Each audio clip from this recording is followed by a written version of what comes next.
இயேசு கிறிஸ்துவில் பிரியமான சகோதர சகோதரிகளே, தூய லூர்து அன்னையுடைய பக்தர்களே, இன்று இந்திய திருச்சபைக்கு ஒரு மகிழ்ச்சியான நாள். இன்று நமது இந்திய நாட்டிற்கு இப்பொழுது இருக்கும் சிறிய இந்தியா அல்ல, நீங்கள் பழைய படத்திலே பார்த்திருக்கலாம், ஒரு பெரிய இந்தியா, ஆல் இந்தியா, அதாவது ஆப்கானிஸ்தான் அந்த தேசத்தில் எல்லாம் இருந்து இந்த பக்கம் பங்களாதேஷ் அவையெல்லாம் உள்ளடக்கிய, கீழே கன்னியாகுமரி வரை உள்ளடக்கிய இந்த துணை கண்டத்திற்கு இயேசுவினுடைய வார்த்தை, அந்த ஒளி வருவதற்கு காரணமான புனித தோமையாரின் விழா. எனவே இன்றைய நாளிலே உங்கள் அனைவருக்கும் புனித தோமையாரின் விழா வாழ்த்துக்களை தெரிவித்துக் கொள்வதில் மகிழ்ச்சி அடைகின்றேன். இயேசுவினுடைய சீடர்கள் 72 பேர், அதற்கு மேலாகவும் இருந்தார்கள் என்று சொல்கிறார்கள். அதிலிருந்து 12 சீடர்களை தேர்ந்தெடுத்து தனது இறையரசு பணியை கட்டி எழுப்புவதற்காக 3 ஆண்டுகள் அவர்களை தயார் செய்கிறார் ஆண்டவர். அதில் இறை திட்டப்படி யூதாசு இஸ்காரியோத்து தற்கொலை செய்து கொள்கிறார். குற்றமில்லாத இரத்தத்தை நான் காட்டி கொடுத்தேனே என்ற ஒரு குற்ற உணர்வோடு தற்கொலை செய்து கொள்கிறார்.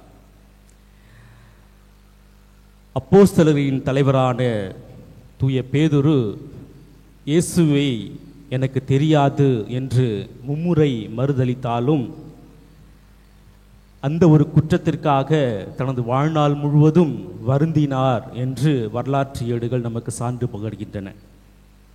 அதே போல ஒவ்வொரு அப்போஸ்தலர்களும் ஆண்டவருடைய உயிர்ப்புக்கு பிறகு, பரிசுத்த ஆவியை பெற்ற பிறகு, அன்னை மரியாளுடைய ஆசீரோடு விடை பெற்று உலகெங்கும் அவருடைய நற்செய்தியை பறைசாற்ற சென்றார்கள். ராயப்பர் ரோமாபுரிக்கு சென்றார். புனித யாக்கோப்பு ஸ்பெயின் நாட்டிற்கு சென்றார். தூய பவுலடிகளார் புறவினத்தாரின் அப்போஸ்தலர் என்று சொல்லப்படுகிற புனித சின்னப்பர் கிரேக்கர்களுக்கும் ரோமையர்களுக்கும் நற்செய்தியை அறிவித்தார். நமது இந்திய தேசத்திற்கு புனித தோமையார் வந்தார். அவருடைய வாழ்க்கையை பற்றி, அவருடைய விசுவாசத்தை பற்றி இன்றைய நற்செய்தியிலே இரத்தின சுருக்கமாக ஆண்டவர் சொல்கின்றார். தோமா, நீ கண்டதால் நம்பினாய், காணாமல் விசுவசிப்பவர்கள் பேறு பெற்றவர்கள் என்று சொல்லியிருக்கின்றார். எனவே இந்தியர்கள் நாம் அனைவரும் இயேசுவை காணாமலே நம்பியிருக்கின்றோம் என்பதால் நாமும் பேறு பெற்றவர்களே. புனித தோமையாரின் இந்த வார்த்தை, என் ஆண்டவரே என் கடவுளே என்பது அவருக்கே சொந்தமான ஒரு வார்த்தை.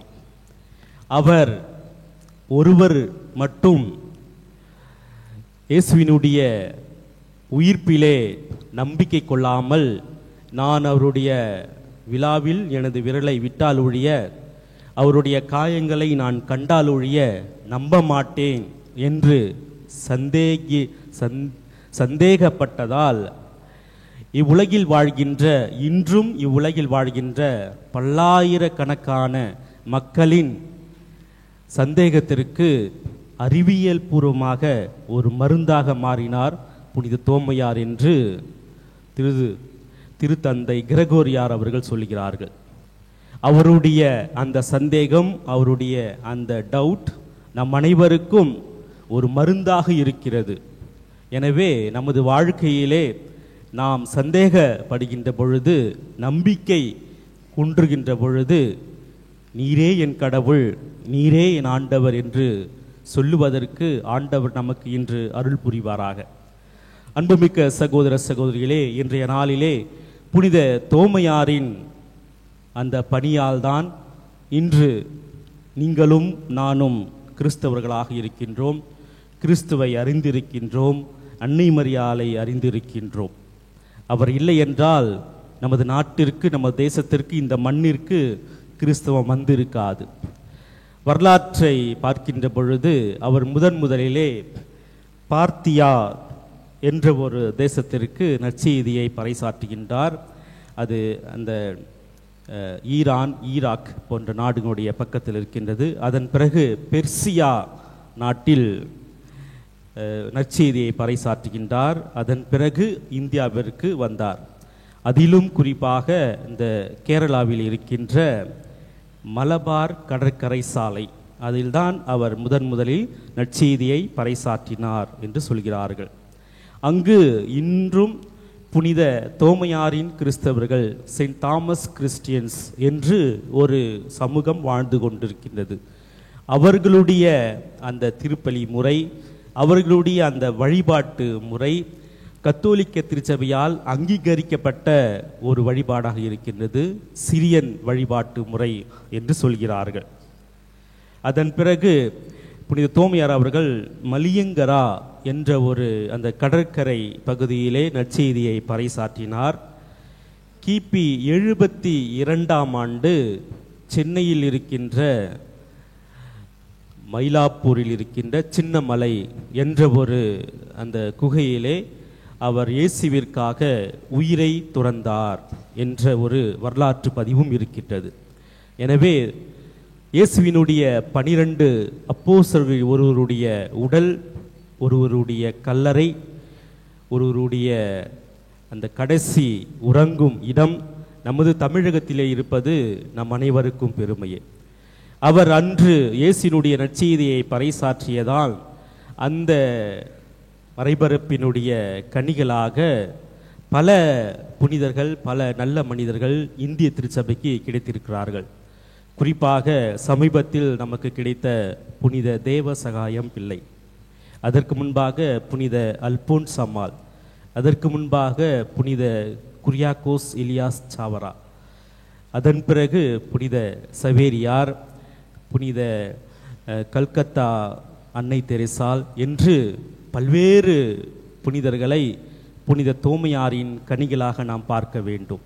எனவே அவருடைய பணிகளாலும் அவருடைய பணியின் கனிகளாலும் ஆண்டவர் நமக்கு கொடுக்கின்ற வார்த்தை என்னவென்றால், கிறிஸ்துவை மூளைக்கல்லாகவும் நமது அப்போஸ்தலர்களை அடித்தளமாகவும் கொண்டு அமைக்கப்பட்டதுதான் இந்த திருச்சபை.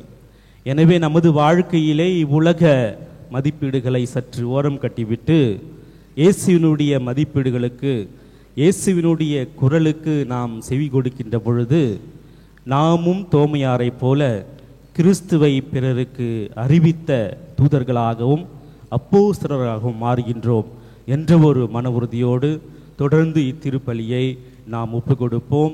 இன்றைய நாளிலே நமது இந்திய திருச்சபைக்காகவும் எங்கெங்கெல்லாம் கிறிஸ்தவர்கள் இயேசுனுடைய பெயரால், இயேசுவை நம்புவதால் துன்பப்படுகிறார்களோ அவர்கள் அனைவருக்கும் இறைவன் சமாதானத்தையும் அமைதியையும் மகிழ்ச்சியும் தர வேண்டும் என்று ஜெபிப்போம்.